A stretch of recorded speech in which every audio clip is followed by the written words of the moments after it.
ദക്ഷപത്നിയും സതിയുടെ മാതാവും സ്വയംഭൂമനുവിന്റെ മകളുമായ പ്രസൂതിയുടെ അപേക്ഷ പ്രകാരം ശിവൻ ദക്ഷനെ പുനർജീവിപ്പിച്ചു.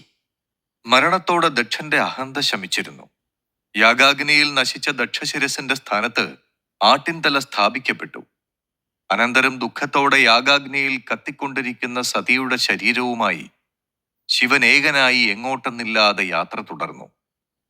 ഏറെയും ഏകാന്തനായും ഇടയ്ക്ക് ഭൂതഗണങ്ങളോടൊത്തും മാത്രം കഴിഞ്ഞ ശിവനിൽ സതിയുടെ പ്രണയം അത്രത്തോളം ആഴത്തിലേക്ക് ഇറങ്ങിച്ചെന്നിരുന്നു. അതുകൊണ്ട് തന്നെ സതിയുടെ വിയോഗം ദേവദേവനെങ്കിലും ശിവനെ അപ്പാടെ തളർത്തി. അണയാത്ത ഹോമാഗ്നി പോലെ നിന്ന് കത്തുന്ന യാഗാഗ്നിയും കയ്യിലേന്തി ശിവൻ കോടികൽപ്പം അലഞ്ഞു നടന്നു. മറ്റെല്ലാം മറന്ന് സതിയിൽ ലയിച്ചിരുന്നു അദ്ദേഹത്തിന്റെ മനസ്സ്. ലോകത്ത് മറ്റൊരാളും തന്റെ ജീവിത പങ്കാളിയെ ഇത്ര കണ്ട് സ്നേഹിച്ചിരിക്കുമോ എന്ന് സംശയം ജനിപ്പിക്കുന്നതായിരുന്നു സതിയോട് ശിവനുണ്ടായിരുന്ന പ്രണയം. ലോകത്തിന്റെ മംഗളകാരകനായ ശിവൻ ഇത്തരത്തിൽ അതിവിഷാദവാനായി അലയുന്നത് അമംഗളമായി ഭവിക്കാൻ തുടങ്ങി. അതോടെ സാക്ഷാൽ ആദിശക്തി വിഷ്ണുവിങ്കൽ പ്രത്യക്ഷപ്പെട്ടു. ശിവന്റെ കൈവശമുള്ള സതിയുടെ ജീർണ ശരീരം കഷണങ്ങളാക്കി മാറ്റാൻ അരുൾ ചെയ്ത് അപ്രത്യക്ഷയായി. അലഞ്ഞു നടക്കുന്ന ശിവന്റെ സമക്ഷമെത്തിയ നാരായണൻ തന്റെ വരവിന്റെ ഉദ്ദേശം അറിയിച്ചു. ശേഷം തന്റെ സുദർശന ചക്രത്താൽ സതിയുടെ ശരീരം 51 കഷണങ്ങളാക്കി. ആദിശക്തി അനുഗ്രഹിച്ചേകിയതായിരുന്നു നാരായണന് സുദർശന ചക്രം. ആ ചക്രത്താൽ തന്നെ ആദിശക്തി സ്വീകരിച്ച സ്ത്രീജന്മത്തിന്റെ ഉടലിനെ കഷണങ്ങളാക്കി. ആ കഷണങ്ങൾ ഭൂമിയിൽ പല ഭാഗത്തായി വീണു. അങ്ങനെ വീണ സതീദേവിയുടെ ശരീര കലകളാണത്രേ ശക്തിപീഠങ്ങളായി മാറിയത്. അതോടുകൂടി ശിവൻ തന്റെ അലച്ചിൽ അവസാനിപ്പിച്ചു. കൈലാസത്തിൽ മടങ്ങിയെത്തി ഒരു നിഗൂഢ ഗുഹയിൽ യോഗധ്യാനത്തിൽ ലയിച്ചു. ശിവൻ സതിയെ പ്രണയിച്ച പോലെ തന്നെ സതി ശിവനെയും പ്രണയിച്ചിരുന്നു. ശിവനിൽ നിന്ന് അകലാൻ സതിക്കാകുമായിരുന്നില്ല. അതുകൊണ്ട് തന്നെ ആ പ്രണയം ശിവനിലേക്ക് മടങ്ങി വരിക തന്നെ ചെയ്തു. ഒരു ദിവസം ശിവനോടടങ്ങാത്ത പ്രണയവും ജീവിതത്തോട് അഗാധമായ മമതയും ഉണ്ടായിരുന്നു സതിക്ക്.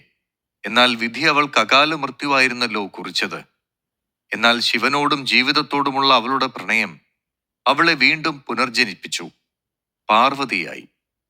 ഇത്തവണ ആദിശക്തി പർവ്വതരാജാവായ ഹിമവാന്റെയും അദ്ദേഹത്തിന്റെ ധർമ്മപത്നി മേനാവതിയുടെയും മകളായാണ് ജനിച്ചത്.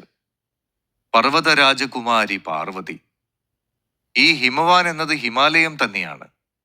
യുഗങ്ങളെ അതിജീവിച്ച് അവസാനം വരെയും ഈ ഭൂമിയിൽ തുടരുമെന്ന് ദേവന്മാരുടെ അനുഗ്രഹാശിസുകൾ നേടിയവനായിരുന്നു പർവ്വതരാജാവായ ഹിമവാൻ. അദ്ദേഹം ദക്ഷനെപ്പോലെ ആയിരുന്നില്ല. വലിയൊരു ശിവഭക്തനായിരുന്നു. പർവ്വതരാജന്റെ കൊട്ടാരത്തിൽ പാർവതി വളർന്നു വന്നു. അവളും ജന്മനാൽ തന്നെ ശിവഭക്തയായിരുന്നു. ഹിമവാന്റെ മണിമാളികയിൽ ശിവപുരാണം കേട്ടവൾ വളർന്നു. വളരും തോറും അവളുടെ ശിവഭക്തിയും കൂടി വന്നു. ഋതുവായപ്പോഴോ ശിവഭക്തി ശിവപ്രണയമായി അവൾക്കൊപ്പം പരിവർത്തനപ്പെട്ടിരുന്നു. ശിവന് സതിയോടുണ്ടായിരുന്ന ഗാഠമായ പ്രണയം കാലം തിരിച്ചു നൽകേണ്ടുന്ന മുഹൂർത്തം അടുത്തടുത്ത് വന്നു. അത് ശിവനെ വരിക്കാൻ പാർവതിക്കുള്ളിൽ മോഹമായി വളർന്നു. പാർവതിയുടെ ജീവിതം തന്നെ പതിയെ പതിയെ ശിവാരാധന മാത്രമായി മാറാൻ തുടങ്ങി.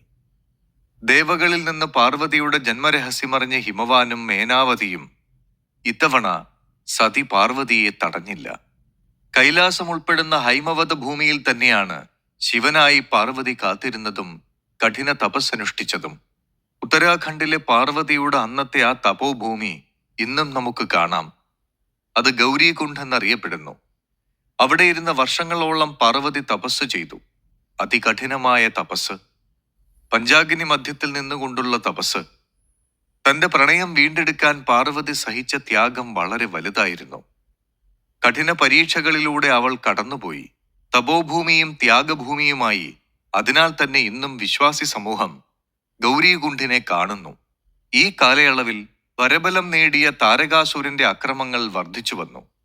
ശിവപുത്രന് മാത്രമേ തന്നെ വധിക്കാൻ സാധിക്കാവൂ എന്നതായിരുന്നു താരകൻ നേടിയ വരം. ശിവപാർവതി കല്യാണമാവട്ടെ ഇതുവരെ നടന്നിട്ടുമില്ല.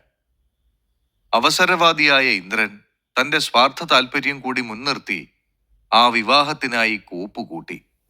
ശിവനെ മഹാധ്യാനത്തിൽ നിന്ന് ഉണർത്താൻ കാമദേവനെയും പരിവാരങ്ങളെയും ഏർപ്പാടാക്കി. പാർവതി ഒടുവിലായി കൈലാസത്തിലെത്തിയ നേരത്ത് കാമൻ പഞ്ചബാണങ്ങളും ശിവന് നേരെ തൊടുത്തു. തപസ്സിൽ നിന്നുണർന്ന ശിവൻ കണ്ടത് തന്റെ പ്രണയം പാർവതിയുടെ രൂപത്തിൽ തന്റെ മുന്നിലായി നിൽക്കുന്നതാണ്. തപസ്സിൽ നിന്നുണർത്തിയ കാമൻ മൂന്നാം കണ്ണാൽ ഭസ്മമാകുന്നതും കാമന്റെ പത്നി രതിയുടെ അപേക്ഷ പ്രകാരം പുനർജീവിപ്പിക്കുന്നതുമൊക്കെയായി ആ കഥ നീളുന്നുണ്ട്. ഏതായാലും തപസ്സിൽ നിന്നുണർന്ന ശിവനെ ശ്രീപാർവതി സ്വയം ഭരിച്ചു. അവർക്ക് കുമാരൻ എന്നൊരു മകനുമുണ്ടായി. ഈ പുരാണമെല്ലാം മനോഹര കാവ്യമാക്കി മാറ്റിയിട്ടുണ്ട് മഹാകവി കാളിദാസൻ. അതിൽ ഹൈമവത ഭൂമിയുടെ സകല സൗന്ദര്യവും കാണാം.